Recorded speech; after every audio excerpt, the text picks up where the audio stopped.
I'm streaming.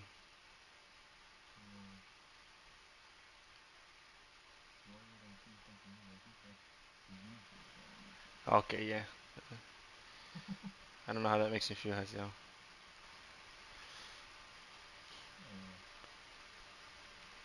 You're, I don't know, crazy. Ah! No, wait, I haven't. Oh, fuck this. Man, why are you playing Rocket League at 2 a.m.? Oh, yeah. And why are you watching me play Rocket League at 2 a.m.? I don't know, because I can. Bruh. Please enter the current time. Motherfucker, it's 12:48.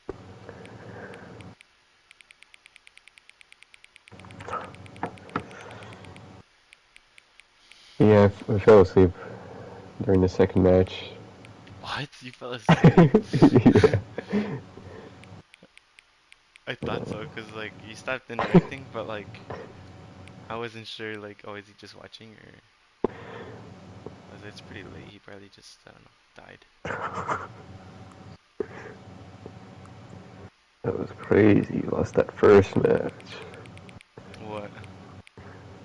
It was a draw, but you know, let them win. But oh, you're bad. You're bad. Bruh.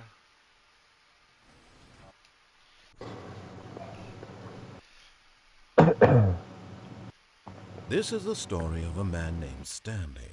I guess I'm Stanley. Stanley worked for a company in a big building where he was employee number 427. Employee number 427's job was simple. He sat at his desk in room 427 and he pushed buttons on a keyboard. Orders came to him through a monitor on his desk, telling him what buttons to push, how long to push them, and in what order. This is what employee 427 did every day of every month of every year. And although others might have considered it soul-rending, Stanley relished every moment that the orders came in, as though he had been made exactly for this job. And Stanley was happy. And then one day, something very peculiar happened. Something that would forever change Stanley. Something he would never quite forget. He had been at his desk for nearly an hour when he realized that not one single order had arrived on the monitor for him to follow.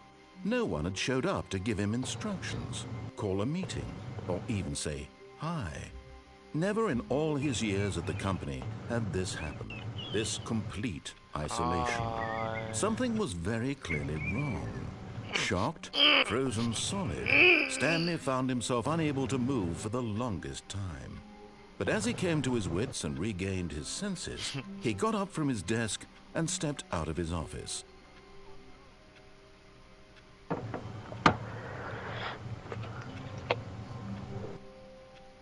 Huh? Oh. All of his co-workers were gone. What could it mean? Stanley decided to go to the meeting room. Perhaps he had simply missed a memo.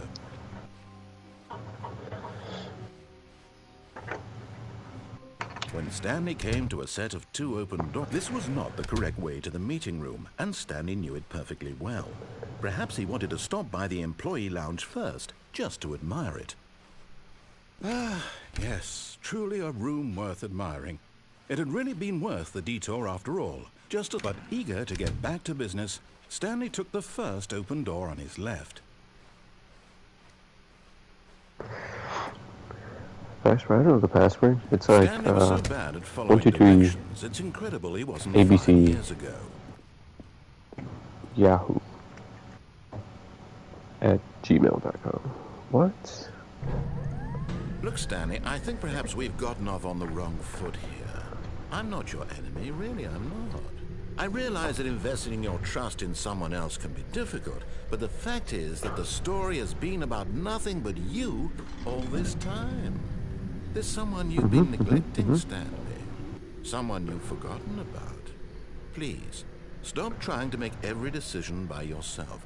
Now, I'm not asking for me, I'm asking for... This is it, Stanley. your chance to redeem yourself. Hey, what's up? To put your work aside. To let her back into your life. She's been waiting.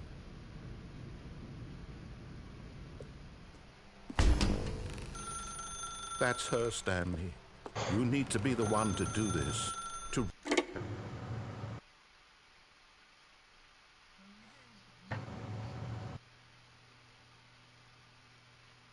Oh, Stanley, is that you? Hold on, sweetie. Sorry to keep you waiting. I'm just pulling the bread out of the oven. All right. Okay, there we go. All right, now, I want you to come in and tell me all about your day. Gotcha! Oh, come on. Did you actually think you had a loving wife? Who want to commit their life to you? I'm trying to make a point here, Stanley. I'm trying to get you to see something. Come inside. Let me show you what's really going on here. This is a very sad story about the death of a man named Stanley. What do you mean death? Yeah. Death? Huh? Huh? Stanley is quite a boring fellow. He has a job that demands nothing of him, and every button that he pushes is a reminder of the inconsequential nature of his existence. Look at him there, pushing buttons, doing exactly what he's told to do. Stop doing this! Now he's Leave me out, get me out of here! Now he's What eating the lunch. fuck is going on? Now he's going home. No, Please. he's coming back to work. One might even feel sorry for him, except that he's chosen this life. Please don't do this to me. Please don't do this to me.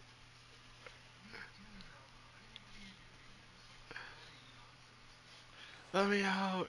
Let me out!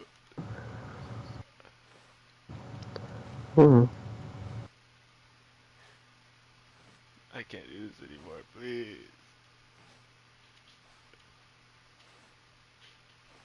But in his mind, he can go on fantastic adventures. From behind his desk, Stanley dreamed of wild expeditions into the unknown, fantastic discoveries of new lands. It was wonderful. And each day that he returned to work was a reminder that none of it would ever happen to him. And so he began to fantasize about his own job. First, he imagined that one day while at work, he stepped up from his desk to realize that all of his co-workers, his boss, everyone in the building had suddenly vanished off the face of the earth. The thought excited him terribly. So he went further. He imagined that he came to two open doors and that he could go through either. At last, choice. It barely even mattered what lay behind each door. The mere thought that his decisions would mean something was almost too wonderful to behold. Wait, did they do that? No, I wouldn't follow the directions, this fucking asshole! As he wandered through this fantasy world, he began to fill it with many possible paths and destinations. Down one path lay an enormous round room with monitors and mind controls. And down another was a yellow line that weaved in many directions. And down another was a game with a baby. And he called it the Stanley Parable. It was such a wonderful fantasy, and so in his head he relived it again, and then again, and again, over and over, wishing beyond hope that it would never end, that he might always feel this free. Surely there's an answer down some new path, mustn't there be? Perhaps like if he played just it's one almost more like time. A novel? Not really. But there is no answer. How could there possibly be? In reality, all he's doing is pushing the same buttons he always has. Nothing has changed. The longer he spends here, the more invested he gets, the more he forgets which life is the real one. And I'm trying to tell him this, that in this world he can never be anything but an observer. That as long as he remains here, he's slowly killing himself. But he won't listen to me. He won't stop. Here, watch this. Stanley, the next time the screen asks you to push a button, do not do it. You see? Can he just not hear me? How can I tell him in a way that he'll understand that every second he remains here, he's electing to kill himself? How can I get him to see what I see? How can I make him look at himself?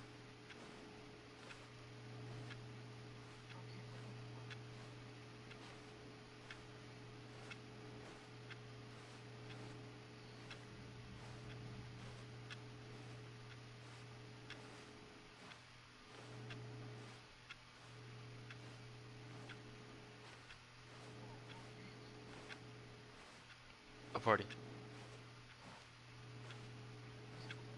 It was alright. Is that why you came back late and started playing Rocket League at 2 a.m. in the morning?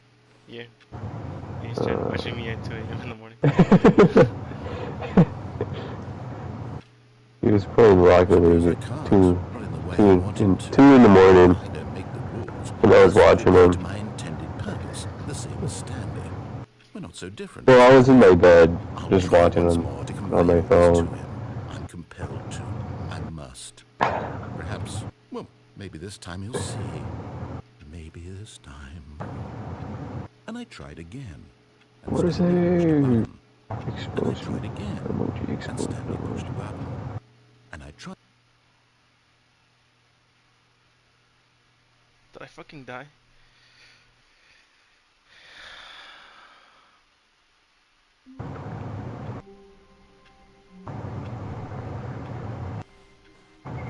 All of his co-workers were gone. What could it mean?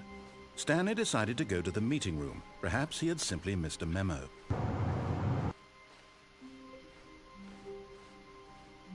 When Stanley came to a set of 2 open doors, he entered the door on his left.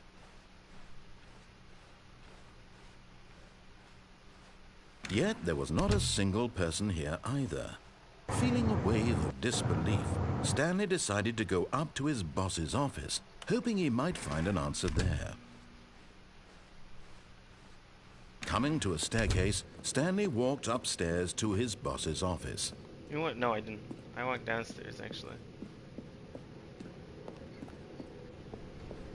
Yes. But Stanley just couldn't do it. He considered the possibility of facing his boss, admitting he had left his post during work hours. He might be fired for that. And in such a competitive economy, why had he taken that risk? All because he believed everyone had vanished?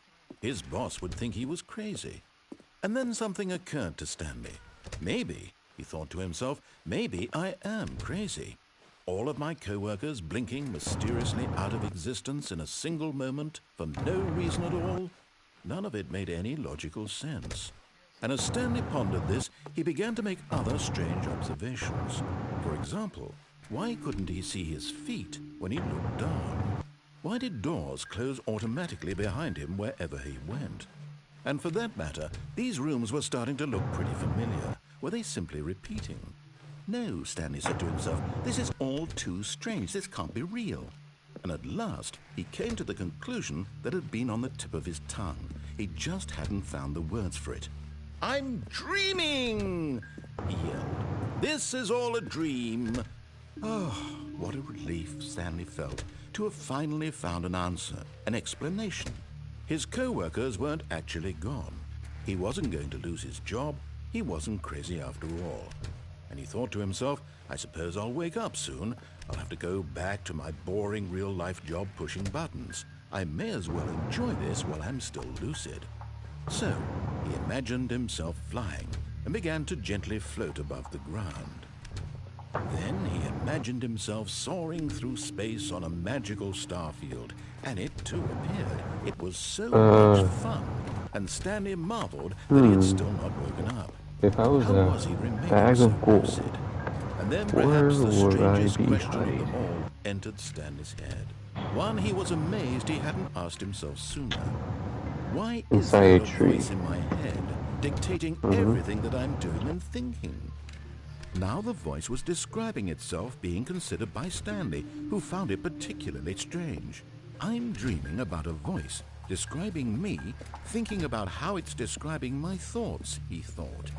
And while he thought it all very odd and wondered if this voice spoke to all people in their dreams, the truth was that, of course, this was not a dream. How could it be? Was Stanley simply deceiving himself? Believing that if he's asleep, he doesn't have to take responsibility for himself?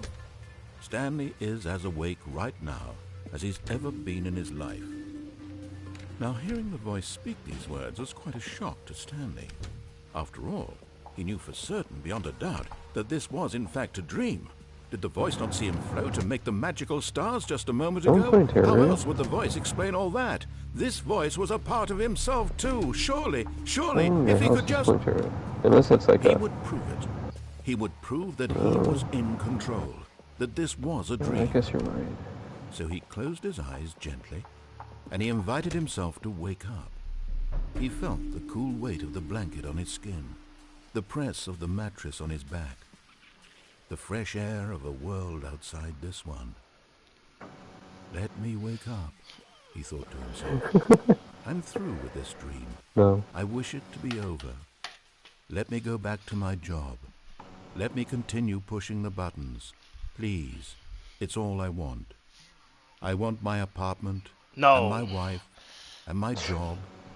All I want is my life exactly the way it's always been. My life is normal. I am normal. Everything will be fine. I am okay.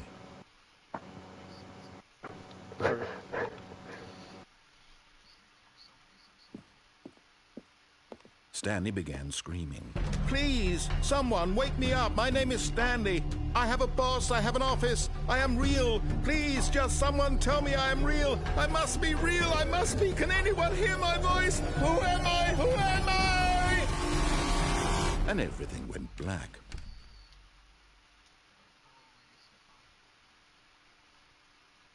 This is the story of a woman named Mariella. Mariella woke up on a day like any other. She arose, got dressed, gathered her belongings, and walked to her place of work. But on this particular day, her walk was interrupted by the body of a man who had stumbled through town talking and screaming to himself, and then collapsed dead on the sidewalk. And although she would soon turn to go call for an ambulance, for just a few brief moments, she considered the strange man. He was obviously crazy. This much she knew. Everyone knows what crazy people look like. And in that moment, she thought to herself how lucky she was to be normal. I am sane. I am in control of my mind. I know what is real and what isn't.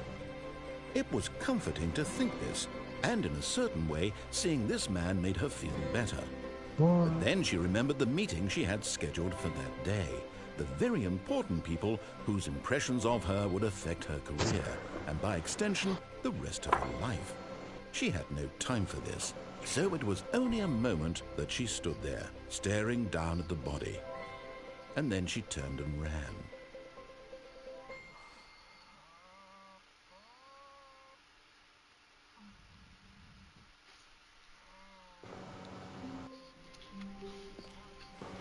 All of his co-workers were gone. What could it mean? Stanley decided to go to the meeting room. Perhaps he had simply missed a memo.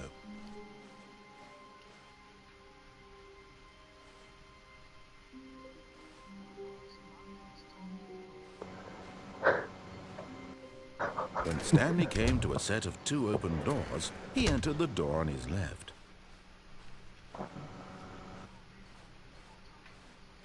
Yet there was not a single person here either. Feeling a wave of disbelief, Stanley decided to go up to his boss's office. Coming to a staircase, Stanley walked upstairs to his boss's office.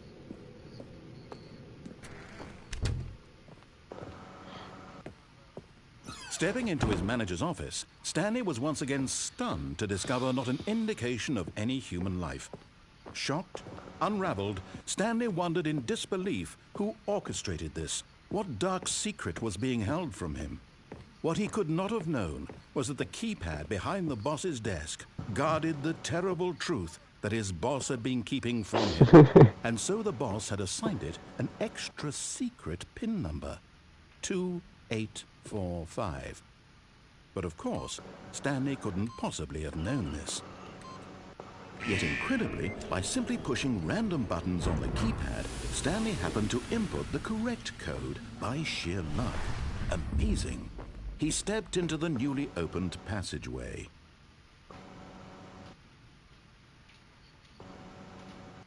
What? I heard it's good.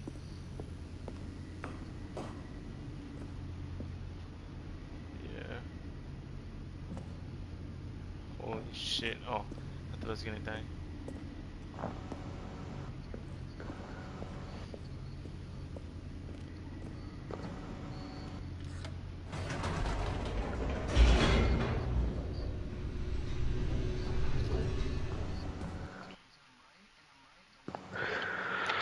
Descending deeper into the building, Stanley realized he felt a bit peculiar. It was a stirring of emotion in his chest, as though he felt more free to think for himself, to question the nature of his job. Chicken Why did he noodle? feel this now, when for years it had never occurred to him. This question would not go unanswered for long. Stanley walked straight ahead through the large door that read Mind Control No, Facility. just keep that little guy around.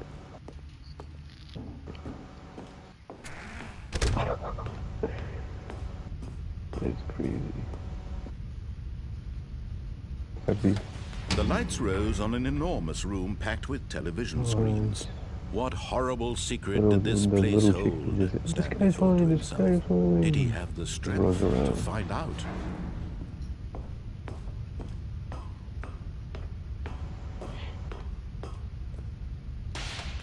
Now the monitors jumped to life, their true nature revealed. Each bore the number of an employee in the building, Stanley's co-workers. The lives of so many individuals reduced to images on a screen, and Stanley, one of them, eternally monitored in this place where freedom meant nothing.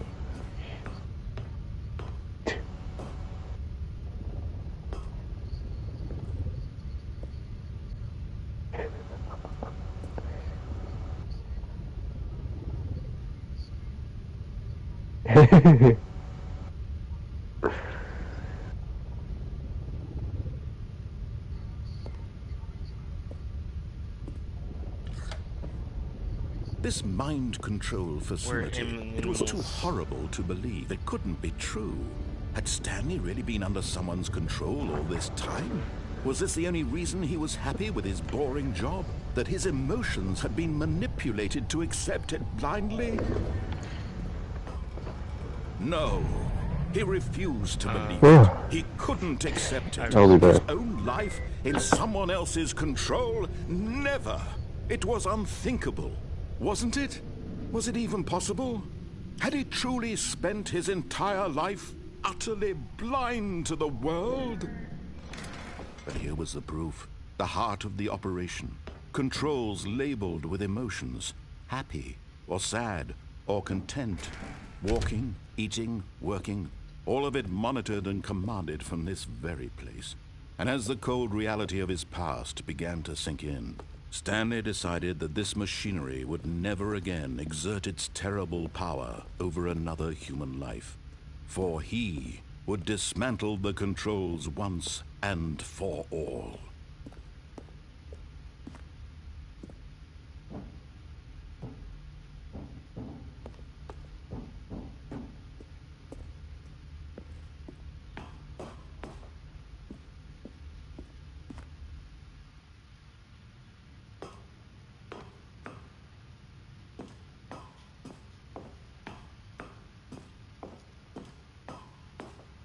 And when at last he found the source of the room's power, he knew it was his duty, his obligation, to put an end to this horrible place and to everything it stood for.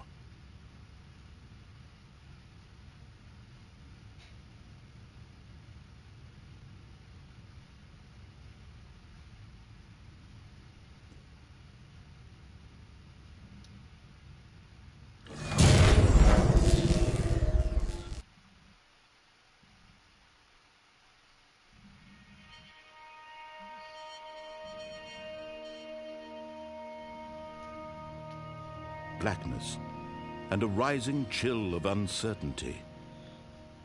Was it over?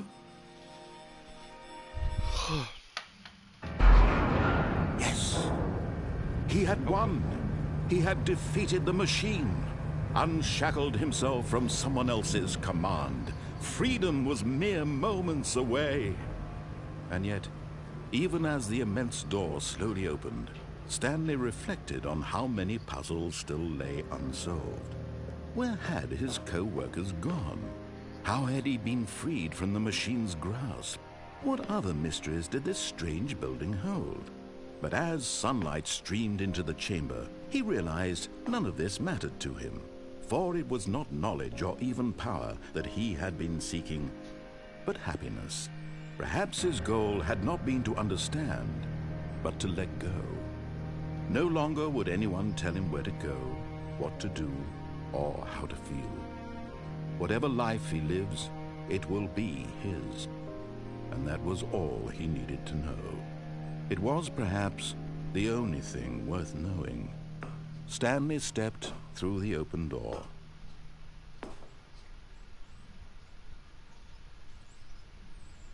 Stanley felt the cool breeze upon his skin, the feeling of liberation, the immense possibility of the new path before him. This was exactly the way, right now, that things were meant to happen. And Stanley was happy.